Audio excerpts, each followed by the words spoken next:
स्वामी जी, अब इसी से जुड़ा हुआ एक प्रश्न मेरे मस्तिष्क में आ रहा है कि आत्मा तो अरूपी है, लेकिन हमारा अज्ञान है, उस अज्ञान को जो है वो कार्बन शरीर कहते हैं। 8 कर्म की 148 प्रकृतियों का जो सारा समवाय है वह कार्बन शरीर ही अज्ञान है, और वो चतुष्पर्शी मानते हैं, और विज्ञान उसको मासलेस पार्टिकल भी कहता है। और अभी तक विज्ञान जो है उसका तोल वगैरह कुछ कर नहीं पाया। अष्टस्पर्शी ओरा का तो कर्लियन फोटोग्राफी में चित्र लिए हमको बता देता है क्या बीमारी आने वाली है, आपका कैसा स्वभाव है, सारी चीजें बता देता है अष्टस्पर्शी की। लेकिन फिर भी है पौद्गलिक, पौद्गलिक है, और विज्ञान हो सकता है कि आने वाले टाइम में महावीर स्वामी की भाषा को भी पकड़ लिया लोग, वैज्ञानिकों ने वो भी पकड़ ले। तो मेरे कहने का ये है कि ये जो है पकड़ने योग्य चीज है।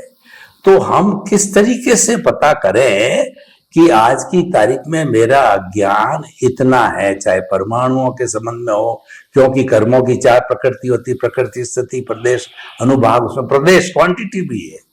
और इतना मैंने जो है सनातन सत्य को पा करके, और मैंने दोनों जो कुदरती रचना को देखते देखते देखते इसको इतना घटा दिया है। तो इसका कोई रीजन के अंदर इसकी कोई कैलकुलेशन या कुछ ऐसा अध्यात्म विज्ञान में कुछ है क्या जो जानकारी मिले कि मेरा अज्ञान कम हो रहा है, घट रहा है, उसके क्या लक्षण है? बुखार का लक्षण है, मालूम पड़ जाता 98.8 के ऊपर बुखार है। तो इसका भी कोई लक्षण आप बताइए, क्योंकि तो मुख्य चीज है, इसी को तो जीरो करना है। तो इसकी थोड़ी समीक्षा बताइए अज्ञानता की। सबसे पहले ऑफकोर्स आध्यात्म विज्ञान में जब विज्ञान का उपयोग करते रहोगे तो अनुभूति तो होगी ही, उसमें कोई दो राय नहीं है। और अज्ञान करता रहेगा और डेवलपमेंट बढ़ता रहेगा, ये भी पैरेलल होगा। मगर कितना अज्ञान कम हुआ है ये समझना हमारे लिए कठिन है, क्योंकि हमको कोई स्टोरेज दिखता नहीं है कि हमारे पास क्वांटिटी इतनी है, इसमें से इतने खत्म हो गई, ऐसा हम नहीं देख सकते। ये हमारी कैपेसिटी नहीं है, ये हमारा लेवल नहीं है। हो सकता है केवल ज्ञानी को शायद वो देख सकते हैं। दूसरी बात यह है कि अज्ञान का जो स्टोरेज होता है वो अस्थिर होता है, बढ़ भी सकता है, कम भी हो सकता है, बढ़ भी सकता है, कम भी हो सकता है, जहां तक अज्ञान है वहां तक। तो इसीलिए उसको कोई फिक्स अमाउंट पे बताएंगे तो ये मेरे ख्याल से ठीक नहीं है। मगर उसके सामने हम ऐसे सनातन सत्य को जान के और सम्यक ज्ञान, सम्यक दर्शन को जान के उपयोग करके जो अनुभव अज्ञान को मिटाते हैं वो तो हम अनुभव कर सकते हैं, और उसमें हम आगे भी बढ़ सकते हैं और डेवलपमेंट भी बढ़ा सकते हैं, ये कर सकते हैं। और उसकी पाराशीसी क्या है कि हमारा डेवलपमेंट कितना हुआ, जितना मैक्सिमम संजोगों के अंदर आप विज्ञान का उपयोग कर सकते हैं सम्यक ज्ञान और सम्यक दर्शन के रूप में, इतना आप पावरफुल है, इतना डेवलप है, और इतना आप सक्षम है अज्ञान को मिटाने के लिए। तो ये अनुभव हो सकता है, मगर आपके स्टोरेज में कितना अज्ञान है वो काउंट करना, वो बताना मेजरमेंट के रूप में, वो शक्य आम आदमी के लिए नहीं है। हो सकता है कोई केवल ज्ञानी बता सकता है। दूसरी बात, अज्ञान की कोई स्थिर क्वांटिटी नहीं होती है, इसलिए आज जो बताया उससे प्लस भी हो सकता है, कम भी हो सकता है। ऐसा नहीं कि आज बताया तो वो उससे माइनस ही होगा, जरूरी नहीं है। और तीसरी बात, अज्ञान की क्वांटिटी एक्चुअली एक क्वालिटी के रूप में होती है। जैसे जैसे आप आगे जाओ तो क्वांटिटी कम होती है मगर क्वालिटी रूप होती है, और इसीलिए इतना पावरफुल अज्ञान छोटा होता है मगर बहुत पावरफुल होता है। जैसे आप हाई लेवल पे जाओगे ना तो आपका ईगो भी हाई लेवल का हो, और अज्ञान की स्ट्रेंथ भी हाई लेवल की होगी। अगर वो हाई लेवल की स्ट्रेंथ के अज्ञान से अगर कर्म बन गया, विज्ञान का उपयोग नहीं किया, तो आपको 10 लाख साल की वो नरगति भी हो सकती है, या 10 लाख साल का देवलोक भी हो सकता है। इतना पावर है थोड़े अज्ञान में, मगर वो थोड़ा भी मगर पावरफुल है। तो इसीलिए मैं समझता हूं इसकी क्वांटिटी में जाने की बहुत जरूरत नहीं है, मगर इसमें एक बात हम सबको ध्यान रखने की जरूरत है कि भी कैसे भी करके कोई भी एंगल का अज्ञान जो है हम कैसे ये सम्यक ज्ञान और सम्यक दर्शन की दृष्टि से हम इसको इरेज कर सके, मिटा सके, ये हमारे लिए बहुत इंपॉर्टेंट है। और इसीलिए हम क्वांटिटी में जाएंगे तो वो ठीक नहीं है हमारा सब्जेक्ट। तो मेरे को जो बताना था उस सब्जेक्ट पे वो मैंने बताने की कोशिश किया। हो सकता है आपको और आगे जाने के लिए आपको यह सहायता मिले। जय सच्चिदानंद। स्वामी जी आपका बहुत बहुत धन्यवाद। अज्ञान ही मुक्ति में बाधक है और अज्ञान का नाश ही सच्चा नाश है और अज्ञान का त्याग ही सच्चा त्याग है। और श्रीमद राजचंद्र ने तो कहा है कि आत्मज्ञान ही सच्चा ज्ञान है, शेष अज्ञान यानी वो रिलेटिव ज्ञान है, उसका खाता बहुत लंबा चौड़ा है। तो कुल मिलाकर के हमारे को दूसरी चीजों में नहीं जाकर के सम्यक ज्ञान सम्यक दर्शन को विजन में रख करके और जो संजोग हमारे पास में मन वचन काया के भुगतान के जो संजोग आते हैं उसके अंदर ज्ञान का सम्यक दर्शन सम्यक ज्ञान का उपयोग करके हम ज्यादा से ज्यादा अज्ञान को इरेज करते रहे। तो जो जो अज्ञान की क्वांटिटी कहिए क्वालिटी कहिए गिरती जाएगी, वो कमजोर होता जाएगा और एक दिन समाप्त हो जाएगा, तो केवल दर्शन केवल ज्ञान तक की स्थिति आ सकती है। वो इम्पोर्टेंट। यस, बहुत बहुत धन्यवाद स्वामी जी आपका। स्वामी जी, हम ज्ञान दर्शन की बात कर रहे हैं, तो ज्ञान दर्शन से जुड़े ज्ञानावरणीय कर्म दर्शनावरणीय कर्म यानी ये पर्दे बताए गए। जो ज्ञानावरणीय कर्म है वो ज्ञान पर पर्दा डालता है और जो केवल ज्ञान केवल दर्शन है उसको भी खुला नहीं होने देता, यहां तक गहरा पर्दा डाल देता है। दर्शनावरणीय कर्म भी केवल दर्शन केवल ज्ञान के ऊपर पर्दा डाल देता है। मोहनीय कर्म होता है वो हमारे सुख की क्वालिटी पर पर्दा डालता है, अंतराय कर लेता है। तो ये भी क्योंकि हमारे सब अज्ञान के ही विभाग है। ज्ञानावरणीय कर्म दर्शनावरणीय कर्म मोहनीय कर्म और अंतराय कर्म ये घाती कर्म है, ये अज्ञान के ही अंग है। इसी से तो अज्ञान बना हुआ है।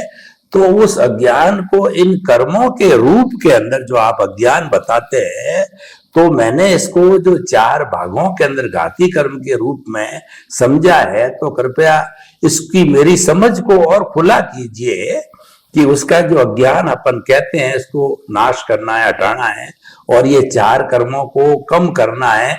इनका क्या आपसी अध्यात्म विज्ञान की दृष्टि से संबंध है, एक है, कोई फर्क है, या किस तरीके से जो है इनका तालमेल है, इन घाती कर्मों का अज्ञान से तालमेल के बारे में जानकारी चाहता हूं। प्रश्न के लिए धन्यवाद और श्रोताओं को मेरा नमस्कार। देखो, घाती कर्म ही अज्ञान कहते हैं। वैसे तो 8 प्रकार के कर्म है जिसके आधार से हमारा जन्म मरण का चक्कर चलता रहता है। उसमें 8 कर्म में 2 प्रकार है, एक घाती कर्म और दूसरा अघाती कर्म। और घाती कर्म का मतलब है आत्मा की अनंत शक्ति होते हुए भी हम इसको अनुभव नहीं कर सकते हैं, तो उसको घात करने वाली शक्ति को घाती कर्म कहते हैं। और अघाती कर्म का मतलब होता है जिसको आत्मा की साथ कोई कंसर्न नहीं है, सिर्फ मन वचन का है कि भुगतान के साथ ही उसका कंसर्न है। और इसीलिए अघाती कर्म तो केवल ज्ञान के बाद भी होते हैं। ये क्लियर हो गया। घाती कर्म को अज्ञान कहते हैं। कैसे? और घाती कर्म ही हमको प्रगति में बाधक है, मुक्ति के मार्ग में, और घाती कर्म ही हमको संसार में भटकाते हैं चारों गति में। तो घाती कर्म 4 प्रकार का है, ज्ञान आवरण, दर्शन आवरण, मोहनीय कर्म और अंतराय कर्म। उसमें ज्ञान और दर्शन का आवरण को कहते हैं मिथ्या ज्ञान और मिथ्या दर्शन। और मोहनीय कर्म को कहते हैं जहां सुख का अंश नहीं है वहां सुख मानना कोई भी एंगल से, वो मोहनीय कर्म है। और ये तीनों कर्म के आधार से अनंत ज्ञान, अनंत दर्शन, अनंत सुख, अनंत शक्ति और अविनाशी पद की अनुभूति न होना वो अंतराय कर्म है। तो ये चारों प्रकार के कर्मों को मैंने डिस्क्राइब किया। अभी अनंत ज्ञान, ज्ञान आवरण यानी खुद को ही नहीं पहचानना और जो खुद नहीं है उसको खुद मानना, ये सबसे बड़ा ज्ञान आवरण है। यानी मैं शरीर ही हूं ये मानना वो ज्ञान आवरण है, हालांकि मैं शरीर से मुक्त ऐसा शुद्धात्मा हूं। फिर दूसरा, ये तो एक बिगिनिंग है। फिर मैं उनका बाप, ये मेरा फादर है, ये मेरा मदर है, ये मेरी पत्नी है, ये पति है, मेरा भाई है, बहन है, ये सब ज्ञान आवरण कर्म है। क्यों? क्योंकि अस्तित्व की बात है। हालांकि वो शरीर के साथ जुड़ा है, तुम्हारे साथ, मगर जब शरीर में हूं तो ये सब आपके साथ भी जुड़ा है, बिलीफ में भी। आप समझो, ज्ञान आवरण अस्तित्व। यहां बॉडी का अस्तित्व है तो सभी कनेक्शन आपका हो जाएगा, क्योंकि आप बॉडी है ना। आपकी बिलीफ में क्या है कि मैं शरीर हूं, तो बाप भी आपका ही होगा, मां भी आपकी ही होगी बिलीफ में, भाई बहन भी आपके होंगे, पति पत्नी भी आपके होंगे। शरीर के तो है मगर बिलीफ से आपके भी है। तो ये इसको ज्ञान आवरण बोलते हैं। ज्ञान आवरण का मतलब होता है, अगर मैं मन वचन काया से मुक्त ऐसा शुद्धात्मा हूं, मगर वो अनुभव करने नहीं देता है, क्योंकि ज्ञान आवरण है। दूसरी तरह से उसको माया की जाल भी बोलते हैं। दूसरा है दर्शन आवरण।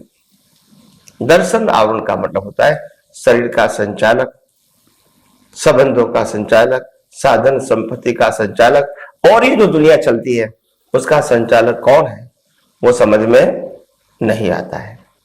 तो इसीलिए उसको समझ में लाने के लिए ये आध्यात्म विज्ञान काम करता है। तो ये जो काम करता है धीरे धीरे धीरे धीरे करके, तो जैसे जैसे विज्ञान का उपयोग करते रहोगे वैसे वैसे ये विज्ञान आपके अनुभव में भी आएगा, ऐसा नहीं कि नहीं आएगा। मगर हमको ये विज्ञान समझने के लिए एक बात खास ध्यान में रखनी है कि ये विज्ञान जो है किसके लिए? अज्ञान मिटाने के लिए है। अज्ञान कभी पावरफुल नहीं हो सकता है unless you are joint with अज्ञान। अज्ञान खुद ही विनाशी होते हैं तो अंत होने के लिए आता है। हम इसको अटैच होके फिर लाइव करते हैं तो कैसे होता है। तो जागृति हमको रखनी है। अज्ञान कभी पावरफुल नहीं हो सकता है। हम कमजोर है इसीलिए वो पावरफुल लगता है। हम ज्ञान दर्शन से कमजोर है। समय की मर्यादा के अधीन हम अगले एपिसोड में और ज्यादा बात करेंगे। तो यहाँ तक अभी ठीक है, नए एपिसोड में फिर हम आगे की बात करते रहेंगे। स्वामी जी आपका बहुत बहुत धन्यवाद। जो अज्ञान है वही घाती कर्म है।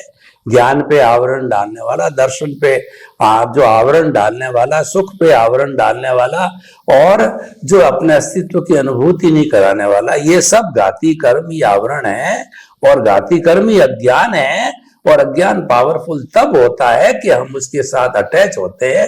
हमको तो मन वचन का ऐसे मुक्त, ऐसा मैं शुद्ध आत्मा हूं, अशुद्ध आत्मा केंद्र में रहनी चाहिए और मन वचन काया का भुगतान से मुक्त रहना चाहिए। इन दो सिद्धांतों पर अटल रहना चाहिए तो ज्ञान दर्शन मजबूत होता है। स्वामी जी आपका बहुत बहुत धन्यवाद, आपके प्रति कृतज्ञता और जय सच्चिदानंद।